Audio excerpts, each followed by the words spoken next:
Subscribe करें और bell दबाएं ताकि कोई खबर रह न जाए।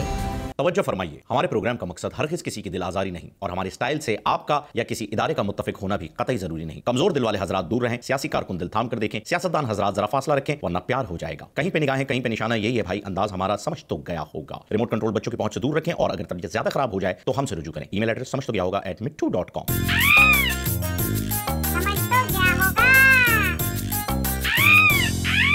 अस्सलाम वालेकुम नाज़रीन, आपको खुशामदीद कहते हैं आपके पसंदीदा प्रोग्राम समझ तो गया होगा में। मैं हूं आपका मेज़बान खुसूसी मिट्टू और मेरे साथ तशरीफ फरमाए फ़हीम खान। नाज़रीन, इस वक्त धरना हो रहा है और धरने को रोकने की कोशिशें भी हो रही हैं, लेकिन धरना एक ऐसी शक्ल इख्तियार कर गया है जो कि रुक नहीं रहा। कहते हैं कि पानी और धरना अपना रास्ता खुद बना लेते हैं और दोनों ने अपना रास्ता बना लिया है। लेकिन हम धरने की बात नहीं करेंगे, हम बात करेंगे हरीम शाह की। ये क्या शख्सियत है, ये कौन लड़की है जिसे पूरी की पूरी हुकूमत नहीं रोक पाई?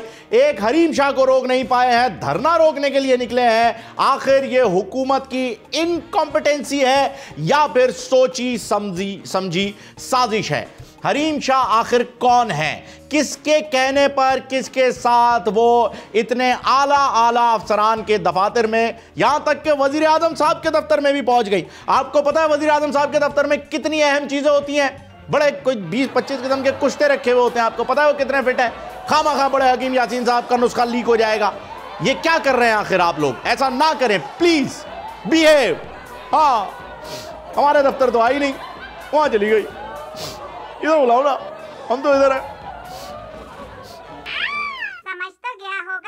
और नाज़रीन, हरीम शाह की वीडियोस वायरल होने के बाद नई मुल्क साहब का एक अहम मशवरा इमरान खान साहब के लिए। नई मुल्क साहब ने बड़े दर्दमंदाना अंदाज में, लहजे में इमरान खान साहब से कहा, सर गड़बड़ ज्यादा हो गई है तो ब्रेकअप कर लो।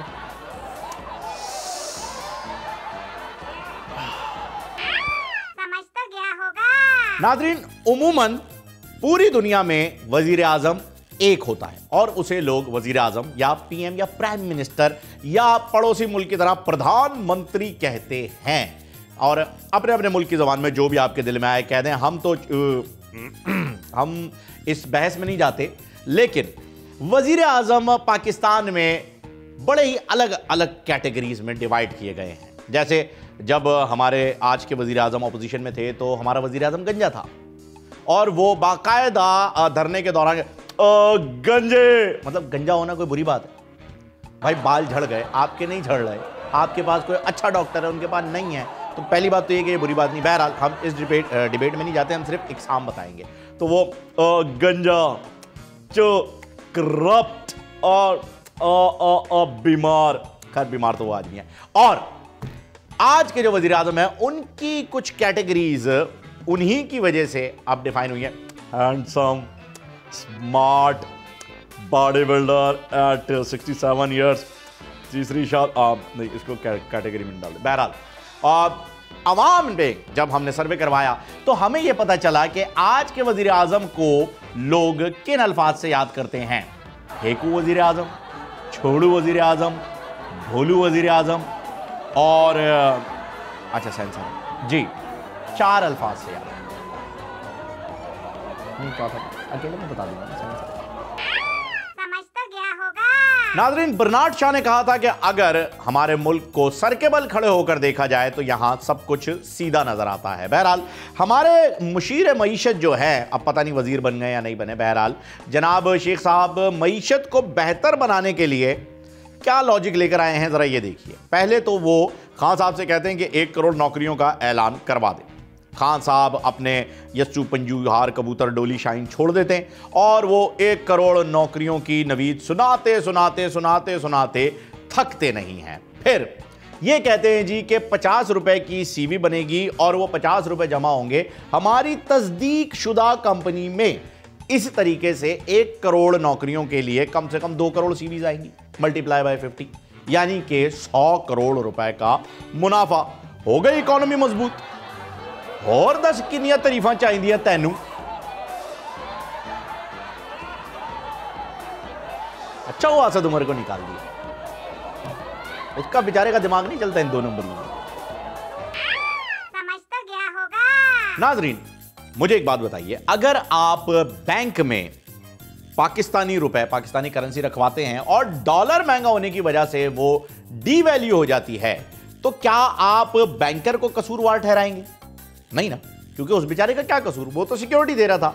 इसी तरह से जब जेल में मियां साहब बीमार हो जाएंगे तो हुकूमत जिम्मेदार कैसे हुई? क्या लॉजिक है? किस लॉजिक के तहत आखिर हुकूमत पे जिम्मेदारी डाली? ओ भाई, एक बंदा बीमार हो गया, उसका इलाज कराओ, उसके जिम्मेदार को ढूंढने से पहले, इससे पहले यहां पर धरने शुरू हो गए हैं और रैलियां निकल रही हैं। बहरहाल, क्या आप जानते हैं कि ये सब लोग इमरान खान साहब के खिलाफ क्यों हो गए? यही सवाल एक सहाफ़ी ने इमरान खान साहब से पूछा कि सर बताइए, ये सारी ऑपोजिशन हुकूमत के खिलाफ क्यों हो गई है? तो इमरान खान साहब ने जवाब दिया, क्या खूबसूरत जवाब दिया। खैर, वो अंडे मुर्गी की सोच से बाहर ही नहीं निकल पाते।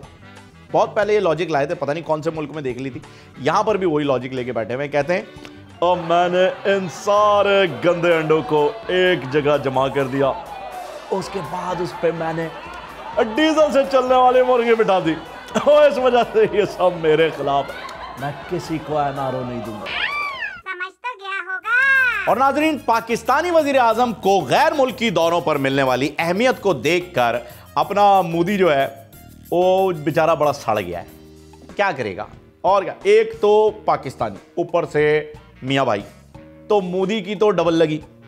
इस वजह से मोदी ने अपना एक छिछोरपन किया और पूरी दुनिया के अपने से भी ज्यादा पुराने बुड्ढे पॉलिटिशियंस को लेकर के ये तस्वीर खिंचवा ली। इस तस्वीर को खिंचवा के वो सिर्फ और सिर्फ अपना छिछोरपन वैसे ही साबित करना चाह रहा है जैसे उसने ये सूट पहन के किया था जिसपे मूडी लिखा हुआ था। अब गलती थोड़ी सी हमारे वजीर आजम साहब की भी है, वाकई। मैं भाई देखें, मैं बंदा जो हूं ना, सच्चा बंदा हूं सर, मैं झूठ नहीं बोल सकता। गलती थोड़ी सी आपकी भी है। आप पाकिस्तान आते हैं, उसको मोदी कहते हैं, आप बाहर जाते हैं, उसको कहते हैं मोडी। मतलब वो खुद कंफ्यूज है, वो सारे दोस्तों को बुला के कहता है मेरी बात नहीं हो रही यार, कोई मोदी है उसकी बात हो रही है। ऐसा ना किया करें ना सर, यहाँ मोदी है वहां भी मोदी रखें, वहां जाके मोडी हो जाता है वो। थोड़ा अपने अंदर के गोरे को कम करें सर, बी अ लोकल। नाजरीन, एक वाकया आपके साथ शेयर करना चाहूंगा। यह वाकया है उस सर्द रात का जो गुजरी थी कोट लखपत में।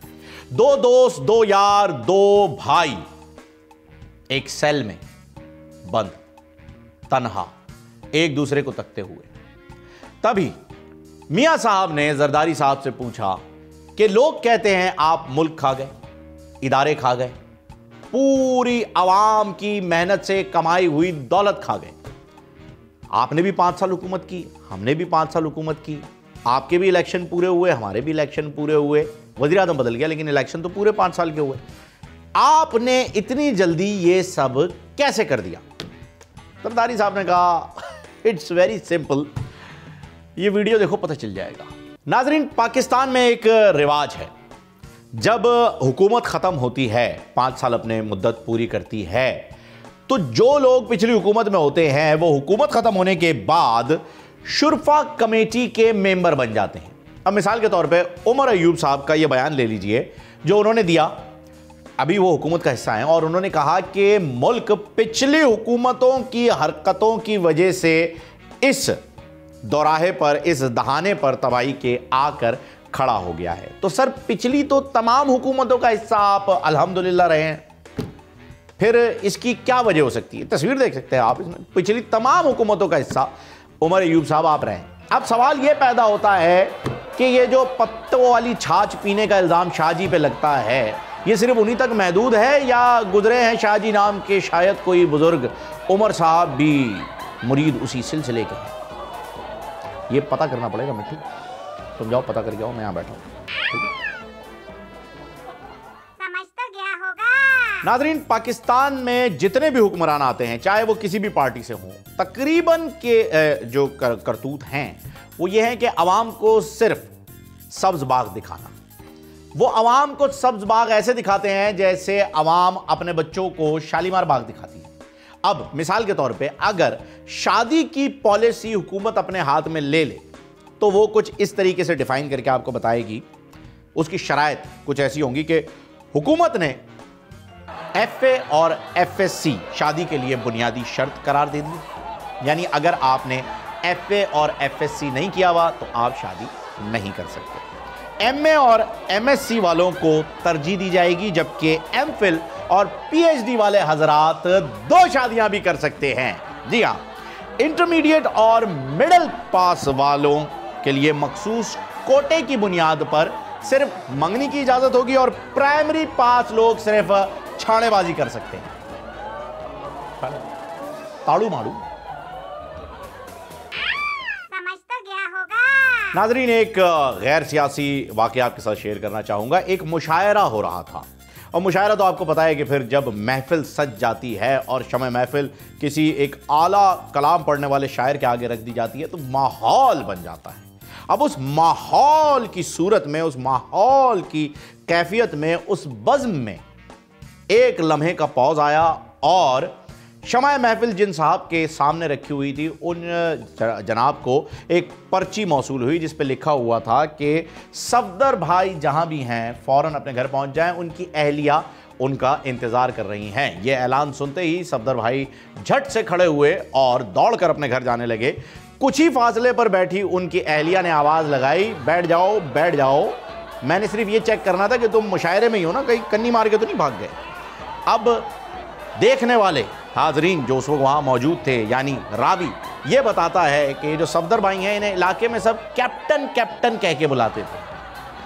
कैप्टन सफदर, याद आ रहा है कौन? सुना था। समझ तो गया होगा। नाजरीन, बीवी और मियाँ का रिश्ता एक ऐसा रिश्ता है जिसके बारे में हर कोई मजाक उड़ाता है, तमस्खुर बनाता है, या फिर हर शख्स ये समझता है कि हर शौहर अपनी बीवी से नफरत करता है और हर बीवी अपने शौहर को डांटती है। ऐसा बिल्कुल नहीं है, बिल्कुल भी हकीकत नहीं है। अब मैं आपको एक शौहर का वाकया सुनाता हूं जिसमें बीवी का इंतकाल हो गया लेकिन शौहर की आंख से एक आंसू नहीं निकला। मोहल्ले वाले वहां जमा थे, वो देखने लगे और हैरत करने लगे कि क्या इसे अपनी बीवी के इंतकाल पर खुशी है? कोई गम नहीं, कोई अफसोस नहीं। रिश्तेदार जमा हो गए, ससुराइली जमा हो गए और वो भी देख के ताज्जुब में थे। दोस्त ने ये कैफियत भांप ली। इस सूरत हाल को कंट्रोल करने के लिए दोस्त उसकी जानिब बढ़ा और उसके कान में कहा कि जानी यही समझ ले भाभी फिर से जिंदा होकर वापस आने वाली हैं। बस बस तारीख में ये अल्फाज रकम किए जाएंगे। लोग जो वहां मौजूद थे उन्होंने कहा कि फिर उस शख्स की चीखें मरीख तक सुनी गई, मरीख तक। अब पता नहीं क्यों लोग ऐसा कह रहे हैं कि एमक्यूएम बादराबाद के ऑफिस से ऐसी ही आवाजें आ रही थी जब उन्हें पता चला कि लंदन में किसी को रिहाई मिली है। पता नहीं क्यों। समझ तो गया होगा। और नाजरीन, हुकूमती एक इदारे ने एक डायरेक्टिव जारी किया था कुछ दिन पहले कि न्यूज एंकर नहीं, माफ कीजिएगा, जो प्रोग्राम का एंकर है करंट अफेयर का, वो अपने प्रोग्राम में बैठ के सवाल तो कर सकता है लेकिन किसी और के प्रोग्राम में जाके तज्जिया नहीं दे सकता। ठीक है, मान लेते, लेकिन फिर हुकूमत का जो वजीर है वो जिस शोबे का वजीर है उसी पे बात करे। टॉक शोज में आके ये बयानात ना देता फिर कि हम 1 करोड़ नौकरियां नहीं दे सकते जी, वो कोई हुकूमत का काम नहीं है, और आप देखें प्राइवेट सेक्टर के काम है। फिर जाएं आप साइंस निपटाएं, आईटी देख लें या कोई और पार्टी, हस्ब तौफीक। समझ तो गया होगा। नाजरीन, बात कर लेते हैं शब्बों की। नहीं, ये वो शब्बों नहीं जिन्होंने लॉलीवुड को 4 चांद लगा दिए और नदीम साहब के अपोजिट इन्होंने काम किया। ये शब्बो एक गरीब पसमानदा तबके से ताल्लुक़ रखने वाली है। ये शब्बो वो शब्बो है जिसका बाप कुछ काम नहीं करता, बीमार बिस्तर पर पड़ा है। ये शब्बो वो शब्बो है जिसकी माँ लोगों के घरों के बर्तन मांझ मांझ कर बूढ़ी हो गई है। ये शब्बो वो शब्बो है जो अपने 2 छोटे भाइयों का पेट पाल रही है, उन्हें पढ़ा रही है। ये शब्बो एक घर में काम करती है। एक दिन इस शब्बो ने देखा कि घर की मालकिन काफ़ी उदास है, काफ़ी अफसरदा है। ये उनके पास गई और इखलाकन इसने दरियाफ्त किया कि मेम साहब, मैं सुबह से देख रही हूँ आप आज काफ़ी उदास हैं, इसकी क्या वजह है? मालकिन ने दुख भरे अंदाज में शब्बो की जानिब देखा और कहा, क्या बताऊँ शब्बो, तुम्हारे साहब का अफेयर अपनी सेक्रेटरी के साथ चल रहा है और मैंने यह पता लगा लिया। यह सुनते ही गोया शब्बों के पैरों तले से जमीन निकल गई, आसमान फट गया और चीखते हुए उसने कहा, नहीं मालिक, मुझे धोखा नहीं दे सकते। मालिक मेरे साथ ऐसा कैसे कर सकते हैं? उन्होंने तो कहा था मैं ही उनकी ख्वाबों की रानी हूं। बहरहाल ये शब्बों का किस्सा पूरा हुआ, लेकिन मुझे ये नहीं पता कि राइटर ने इसके आगे ये क्यों लिखा है कि जमाते इस्लामी ने धरने की हिमायत कर दी है।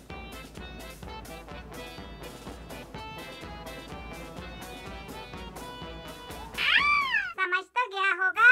नाज़रीन, जैसा कि आप सब जानते हैं कि हालिया दिनों में नवाज शरीफ साहब की जेल में तबीयत काफ़ी ख़राब हो गई थी, काफ़ी नासाज हो गई थी। उनकी तबीयत ख़राबी का बाइस था उनका ब्लड प्रेशर बढ़ गया था, उनका कोलेस्ट्रॉल बढ़ गया था, उनकी शुगर बढ़ गई थी, उनका मीठा पानी, खारा पानी, ठंडे गर्म पानी की सारी लाइनें जाम हो गई थी और डॉक्टर्स ने उन्हें मशवरा दिया था कि आपका इलाज जेल में हो ही नहीं सकता, कर ही नहीं सकते, पॉसिबल ही नहीं है, कैसे करेंगे, है ना।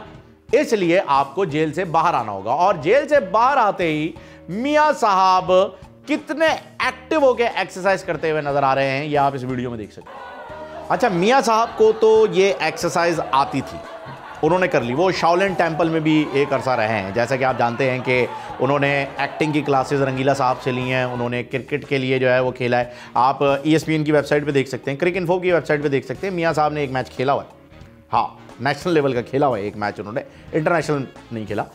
तो इसी तरीके से एक बार उन्हें कराटे का भी शौक हुआ था, तो वो शाओलिन टेम्पल चाइना चले गए थे, वहाँ से उन्होंने एक क्लासेस ली। परेशानी की बात यह है कि बीमारी का ही बहाना बना के मरियम नवाज ने भी बेल लेनी है और जरदारी साहब ने भी लेनी है, तो ये दोनों एक्सरसाइज कैसे करेंगे? तो डिफिकल्ट, गड़बड़, कुछ तो गड़बड़ है, पता समझ तो गया होगा। नाज़रीन, पाकिस्तान में अलग ही निज़ाम है, मतलब दुनिया का निज़ाम अलग चल रहा है। छोड़ो, दफा करो, हमें क्या लेना। हमारा निज़ाम बिल्कुल डिफरेंट है, अप टू डेट है, लेटेस्ट है। और मज़े की बात यह है कि हमारे ही निज़ाम में मोनोपोली है। मतलब मोनोपोली है कि किसी और मुल्क में ऐसा निज़ाम मिलता ही नहीं है, सिर्फ पाकिस्तान में मिलेगा भाई। Home made, purely home made, एकदम हाइजीन ऑर्गेनिक किस्म का निज़ाम है ये हमारा। निज़ाम क्या है आपको बताएं कि यहां डॉक्टर पता नहीं लगा सकता कि बीमारी क्या है। यहां नेशनल अकाउंटेबिलिटी ब्यूरो यानी नैब पता लगाता है कि जनाब आपके सियासतदानों में क्या क्या बीमारी है। किसी के गुर्दे खराब हैं, किसी को 7-7 बार हार्ट अटैक आया हुआ है, किसी के दिल में स्टड लगे हुए हैं, किसी के घुटने जवाब दे गए हैं, किसी के प्लेटलेट्स नहीं है। मतलब सारे टेस्ट नैब में पॉजिटिव आते हैं। ये एक बेहतरीन किस्म की चीज़ है। पर जब आप कस्टडी में चले जाते हैं तो जमानत से पहले का सियासतदान देखिएगा जरा।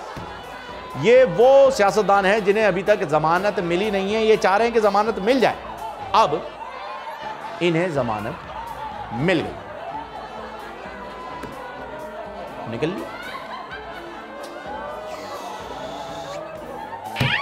समझ तो गया होगा। नाज़रीन, खबरें गर्दिश कर रही हैं कि नवाज शरीफ साहब के बाद आसिफ अली जरदारी साहब के भी प्लेटलेट्स कम होते जा रहे हैं। इस पर दीगर सियासतदानों ने क्या बयान दिए हैं वो आपको बता देते हैं। नवाज शरीफ साहब ने कहा है, भाई इतनी नकल मत कर यार, मैं भी फंस जाऊंगा। समझा कर जानी, इतनी कॉपी नहीं, कॉपी पेस्ट हो गया ना ये तो। कम से कम टाइप कर लो, फॉन्ट चेंज कर लो, कैलिबरी रख लो। वो तो बिल्कुल भी नहीं। मरियम औरंगजेब कहती हैं, पीपल्स पार्टी वाले अपने कायद की बीमारी खुद ईजाद करें। फैक्ट है, फैक्ट है, बीमारी अपनी अपनी, ये चीटिंग ना करें आप प्लीज। कायम अली शाह साहब कहते हैं कि पत्ते पीने से आपकी बीमारी सही हो जाएगी। सर वो पपीते के पत्ते हैं, जस्ट सिर्फ करेक्शन के लिए पूछ रहा हूं। आई एम श्योर आपने भी पपीते के ही सोचा होगा, लेकिन लिखना भूल गए। शर्जील मेमन साहब कहते हैं, 2 बोतल शहद सुबह, 2 शाम, 2 रात, मजे मजे मजे मजे मजे हाय मजे। बहरहाल अपना अपना इलाज। इमरान खान साहब कहते हैं, आसिफ जरदारी एक बीमारी। ओ मैंने तो मजाक में कहा था, तो सच में दिल पे लगा के बैठ गया। मरियम नवाज साहिबा कहती हैं, गली गली में शोर है, बिलावल का पापा नकल चोर है। जबकि शेख रशीद साहब कहते हैं, देखें जरदारी साहब, जो बीमारी है वो वाली बताए जी, देखें हमने भी शादी नहीं की, इट्स अ फैक्ट।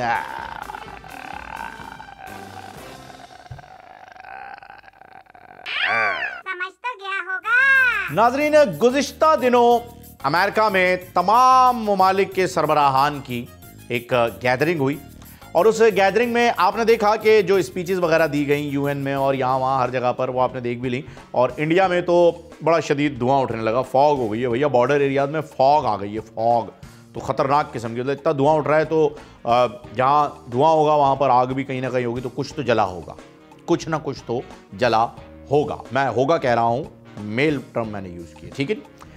अब आपको कुछ ऐसी एक्टिविटीज़ के बारे में बताते हैं जो वहाँ हुई लेकिन शेयर नहीं की गई, क्योंकि ये कुछ पर्सनल एक्टिविटीज़ होती हैं। अब उन्होंने एक गेम खेला वहाँ पर और एक पिंजरे में 50 बंदरियां और एक बंदर को छोड़ दिया, यानी हो गए 51। और फिर तमाम मुल्कों के सरबराहान को बारी बारी कहा कि जो 10 सेकंड में बंदर को पहचान लेगा, माफ़ कीजिएगा 1 मिनट में बंदर को पहचान लेगा, उसे मिलेंगे $1 करोड़। इमरान खान साहब गए, नाकाम रहे। ट्रंप गए, नाकाम। और इसके बाद तो वो साउथ कोरिया वाला जो है ना, प्याला रख के जो बाल कटवाता है अपने, वो भी गया। वो नॉर्थ कोरिया वाला, सॉरी माफ़ कीजिएगा, वो किम जॉन उन, वो भी गया। उसको देख के भी बंदर नहीं आया। मोदी साहब जब गए हैं, माफ़ कीजिएगा मैं साहब कह रहा हूँ लेकिन मजबूरी ये कहना पड़ रहा है, मोदी साहब जब गए 10 सेकंड में पिंजरे से बाहर आए, बंदर को पकड़ के ले आए। सबने पूछा भाई हम गए कुछ भी नहीं हुआ, आप गए कैसे हुआ? कैसे? सिंपल, मैं अंदर गया, मैंने सिर्फ हेलो बोला, बंदर उड़ के चिल्लाने लगा कि भाई ये बंदा है जिसकी वजह से हम बाहर बदनाम हैं। इसको देख के लोग कहते हैं मोदी को देखो, इंसान पहले वाकई बंदर था, हमें बदनाम किया, मारो इसे। बस जैसे ही ये खड़ा हुआ मैं पकड़ के बाहर ले आया। बात तो फैक्ट है, मोदी साहब सीरियस लें आपको तो सीरियस लेना चाहिए। बंदर ने कह दिया, आप तो गाय को माँ कहते हैं, बंदर भी तो कोई आपके हैं, चाचा ताऊ, सीरियसली लें। नाजरीन, इंसानी जिस्म पर तहकीक चल रही थी। पूरी दुनिया के साइंटिस्ट और डॉक्टर्स एक जगह पर जमा थे। वहीं पर हमारे वजीर साइंस एंड टेक्नोलॉजी जनाब फवाद चौधरी साहब भी मौजूद थे। पूरी दुनिया उस वक्त हैरत का शिकार हो गई जब फवाद चौधरी साहब ने अपनी थ्योरी पेश की और कहा कि पाकिस्तान में अगर किसी शख्स के ऊपर से कोई गुजर जाए तो उसका कद छोटा रह जाता है। इसे भी आप ऐड करें। न्यूटन ने वहां से आवाज लगाई, फिट्टे मुंह मेरा। न्यूटन ने खुद को लानत दिया भाई। जावेद मियादाद साहब जितना करेज नहीं रखते कि हम समझ तो गया होगा। नाजरीन, बात कर लेते हैं कोर्ट रूम की। नहीं, कोई ऐसी बात नहीं होगी ना ना ना ना। अच्छा, कोई और है, ठीक है जी। तो मियाँ बीवी तलाक लेने के इरादे से कोर्ट में पहुंचे, उनकी पेशी हुई और कोर्ट में जब वो जज के सामने उनका केस लगा तो जज साहब ने उन्हें वार्निंग दी कि एक मौका और दे रहा हूं, सोच लो। उन्होंने कहा नहीं जी, हमें तलाक चाहिए। इस पर जज साहब ने कहा ठीक है, लेकिन 5 बच्चों में जायदाद बराबरी की तकसीम कैसे करोगे? 5 बच्चे हैं, आधी आधी जायदाद तो तकसीम हो ही नहीं सकती, फिर क्या करोगे? इस पर मियाँ बीवी ने एक दूसरे से मशवरा किया और जज साहब से कहा कि ठीक है, हम तलाक लेने अगले साल आएंगे। इसी वजह से नाजरीन, जज साहब ने भी वहाँ पर वक्फा लिया और आपसे मैं ये कहूँगा कि हम प्रोग्राम में शामिल करते हैं एक वक्फा, क्योंकि वक्फा ज़रूरी है। 5 हो गए। वज़ारत बहबूद आबादी हुकूमत पाकिस्तान। समझ तो गया होगा। वेलकम बैक नाजरीन। प्रोग्राम में एक मरतबा फिर आपको खुशामदीद कहते हैं। नाजरीन, बात कर लेते हैं शॉपिंग मॉल की।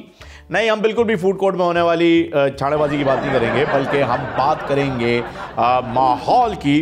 जब औरतें शॉपिंग करने के लिए जाती हैं तो हर शख्स जानता है कि वो बहुत वक्त लगाती हैं और दुकानदार की तो नाक में दम कर देती है। ऐसी एक खातून शॉपिंग की गर्ज से मॉल में पहुंची, एक शॉप पर गई और दुकानदार से कपड़े देखती रहीं, वो दिखाता रहा, देखती रहीं, वो दिखाता रहा, देखती रही। थान पे थान खुल रहे हैं, ड्रेसेस पे ड्रेसेस, ब्रांड पे ब्रांड चल रहे हैं। आखिर में उन्होंने कहा जी कोई और डिज़ाइन है तो दिखाए ना भाई साहब। भाई साहब परेशान, मीटर उनका शॉर्ट हो चुका था। उन्होंने कहा बहन अब तो सिर्फ कफन ही रह गया है, कहो तो दिखा दूं। उस पर भी खातून चुप ना हुई, कह रहे नहीं नहीं, व्हाइट में मैं जरा मोटी लगती हूँ, पिंक में है। कौन लोग हैं यार ये मैचिंग का शिकार कौन लोग हैं? समझ तो गया होगा। नाजरीन, साहिर लुधियानवी साहब ने क्या खूब कहा है। नहीं, मैं साहिर लोधी की बात नहीं कर रहा, साहिर लुधियानवी डिफरेंट पर्सन। हाँ, आज की यो जनरेशन को नहीं पता होगा ना, गूगल कीजिएगा। कहते हैं ताज तेरे लिए एक मज़ार उल्फत ही सही, तुझको इस वादिये रंगी से अकीदत ही सही, मेरे महबूब कहीं और मिला कर मुझसे। ताजमहल की क्या खूबसूरत वजाहत उन्होंने दी थी, आप पढ़िएगा ज़रूर। एक अमरीकी सयाह ताजमहल देखने की गर्ज से जब वहाँ पहुँचा तो उसने ताजमहल के हुस्न और नफासत की तारीफ कुछ इन अल्फाज में की। वो देख के परेशान हो गया, हैरान हो गया, मतलब हक्का बक्का रह गया और कहने लगा, अजाइबात आमिल में शुमार करते हुए इस ताजमहल को बोला कि मैं हैरान हूँ शाहजहां पर, उसकी दौलत पर, उसके रुतबे पर, कि उसने अमरीकी इमदाद के बगैर उस दौर में भी ऐसी आलीशान इमारत कैसे बना ली। तो भाई बना ली, टेंशन क्या है। वैसे ताजमहल बन गया ना, क्या मसला है, तुम्हें क्या मसला है, तुम्हारे बाप का क्या जा रहा है? अमेरिका से पैसे लिए बगैर बना लिया तो काहे को तुमको आग लग रही है वे हैं वहीं चुन्ने काट रहे हैं। समझ तो गया होगा। नाजरीन, आजकल ऑटोग्राफ का नहीं बल्कि फोटोग्राफ का दौर है। जी हाँ, मैं बात कर रहा हूँ सेल्फी की, जो कि खुद से ली जाती है। खुद से ली जाने वाली सेल्फी लोगों में बड़ी मशहूर और मारूफ हो चुकी है, स्पेशली बच्चे और यंगस्टर्स, यूथ और औरतें जो है वो सेल्फी बहुत शौक से लेती हैं। इसी तरह से एक औरत आधे घंटे से अपने मोबाइल के कैमरे को साफ किए जा रही है अपने दुपट्टे, लेकिन अच्छी सेल्फी नहीं आ पा रही।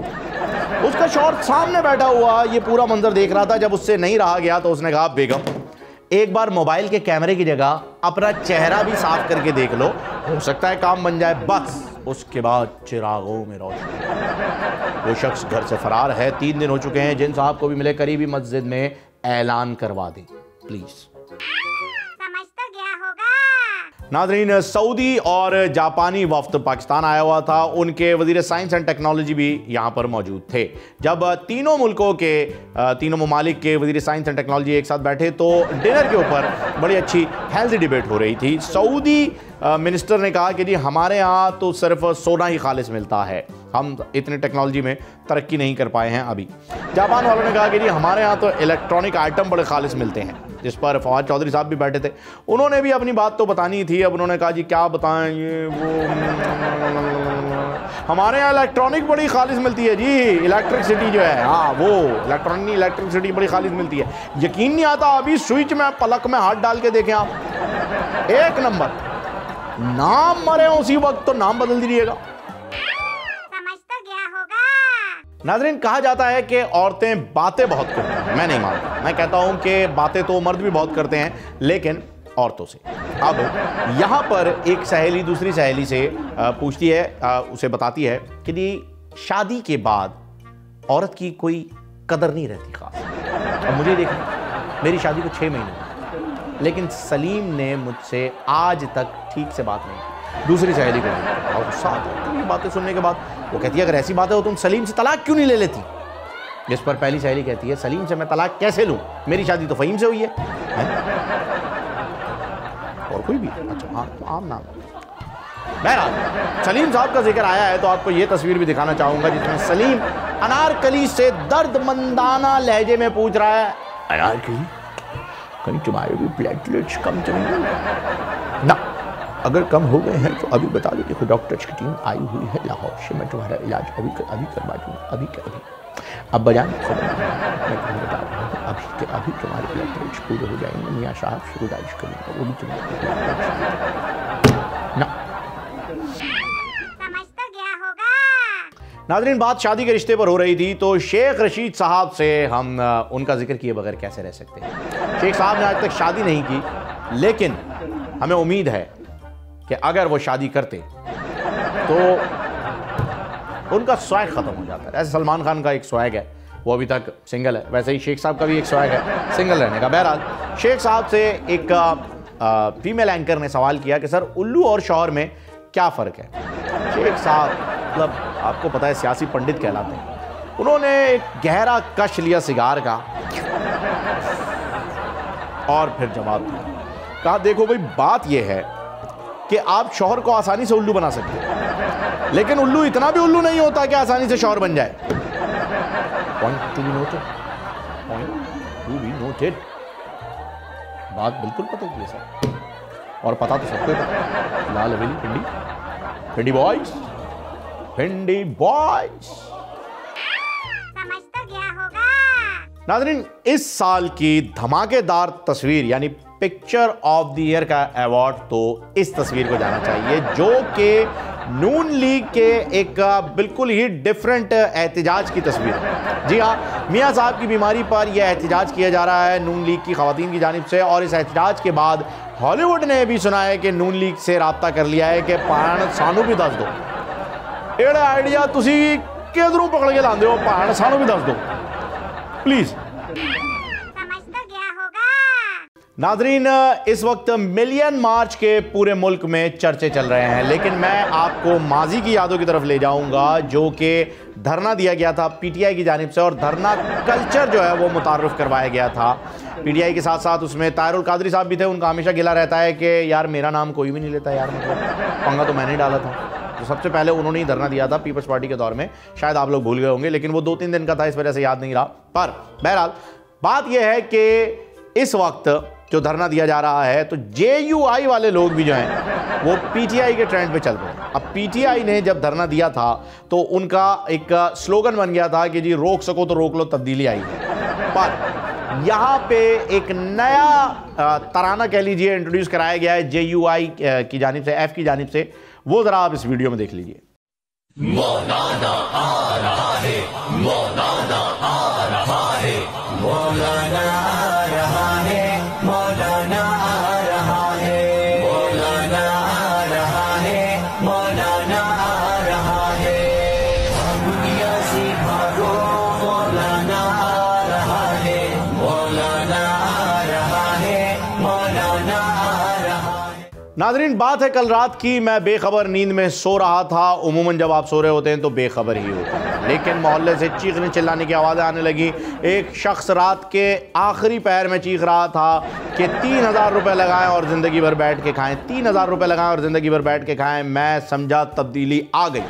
मैं फ़ौरन अपनी बालकनी में गया तो देखा बेगैरत आदमी डाइनिंग चेयर बेच रहा था, बैठ के खाएं। बहरहाल बात आपको ये बतानी थी कि एक बच्चे मन के सच्चे होते हैं, तो एक बच्चे से किसी घर वाले ने पूछा, उसके अंकल कौन थे रिश्तेदार जो बच्चा मेन, उससे पूछा बेटा बड़े होके क्या बनोगे? बच्चे ने कहा जी मैं आसिफ जरदारी बनूंगा। ऐसे बोलने लगे ओ वेरी गुड, तजस्सुस भी था। अच्छा वो क्यों बनोगे बेटा, कैसे बनोगे? कहने लगा कुछ भी नहीं पता, ऐसे ही मेरा दिल करता है कि मैं बड़े होकर आसिफ जरदारी बनूँ। बोले आप क्यों बन सकते हो, आपने क्या किया है, कोई कारनामा बताओ। बच्चा कहने लगा जी कल मैंने नानी अम्मा के मोबाइल की ब्राइटनेस 0 कर दी थी और आज मैंने उनसे 500 रुपए लिए हैं उनके मोबाइल में नया बल्ब लगवाने के। समझ तो गया होगा। नाजरीन, बचपन में हर बच्चे का सबसे पसंदीदा खेल चोर पुलिस होता है, लेकिन हमारे सियासतदान बड़े होने के बावजूद भी चोर पुलिस ही खेलते हुए नजर आते हैं। ऑपोजिशन वाले मौजूदा हुकूमत को के जो अरकान हैं उन्हें चोर कहते हैं, जबकि हुकूमती अरकान ऑपोजिशन वालों को चोर कहते हैं जो गुज़िश्ता हुकूमत में थे। अब आखिर में चोर है कौन, हमारी तो समझ में नहीं आ रहा है। आप खुद देखिए और खुद फैसला कीजिए हमारे अगले सेगमेंट फिसल गया होगा में। फिसल गया होगा। ये ठग्स ऑफ पाकिस्तान सीरीज आपके सामने रख रहा हूँ। जिन लोगों को भांड की ड्यूटी दी गई थी वो फिर सरगर्म हो गए। हमारे ऊपर चोरी का इल्जाम। जब भी कोई चोर डाकू लुटेरा जेल में जाता है या उसके मोरे हिले होते हैं, इस बेशरम शैतान शेख रशीद के नाम 2 अरब रुपए की प्रॉपर्टी जो है वो इस वक्त इसके नाम है। हम तो चोर हैं, लेकिन बाकी भी तो सारे चोर हैं। ये अहमकों की जन्नत में रहते हैं। यहाँ तो क़यामत का मंजर है। खतरे की घंटियां बज रही हैं। No one is taking it seriously. Aleema बाजी चोर निकली। बीबी ये कहना अभी कबल वक्त है। अलीमा बाजी अपना फाइन दे। उनके ऊपर पाकिस्तानी कवानीन अप्लाई नहीं होते। सब हमारा एहतसाब करें। वो भाई तुम हो गया। 8 दफा मैं वजीर रह चुका हूँ। एक बेशरम शैतान और बदकिरदार आदमी हो, जब आदमी के ऊपर इतना प्रेशर हो तो ऑल फॉल तो बकता ही है। अडियाला बड़ा याद है इनको। अडियाला ये सुना किसी को रहे, इनको फिक्र अपनी पड़ी हुई है। ये जो औरों को भेजते ना वो खुद भी चले जाते हैं। सारा पाकिस्तान चोर है तो हम भी चोर हैं, तो ऐसी कौन सी बात है?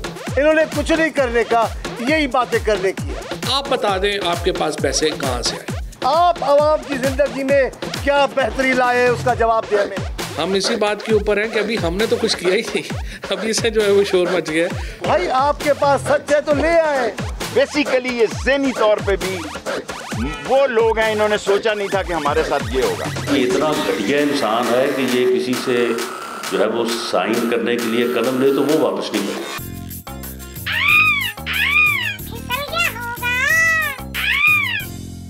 जी नाज़रीन, ये था आज का प्रोग्राम। उम्मीद है आपको पसंद आया होगा, और अगर आपको पसंद नहीं आया तो मैं बद्दुआ देता हूँ।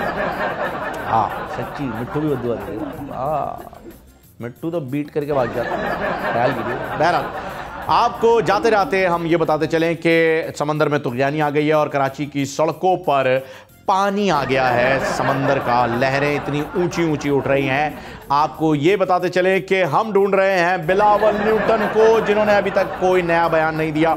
उम्मीद है तवक्को के मुताबिक उनका बयान आने वाला होगा कि जब तूफान आता है तो पानी आता है, जब बड़ा तूफान आता है तो बड़ा पानी आता है। सर, पानी बड़ा नहीं होता, पानी मतलब बड़ा पानी ज़्यादा होता है, ज़्यादा पानी आता है या बहुत सारा पानी, बड़ा छोटा पानी नहीं होता है। ठीक है सर। नाजरीन, ये था आज का प्रोग्राम। इंशाल्लाह अगले प्रोग्राम में आपसे मुलाकात होगी। तब तक के लिए इजाज़त दीजिए मुझे और मिट्टू को। अपना ख्याल रखिएगा। अल्लाह हाफिज़। मिट्टू उड़ो। समझ तो क्या होगा।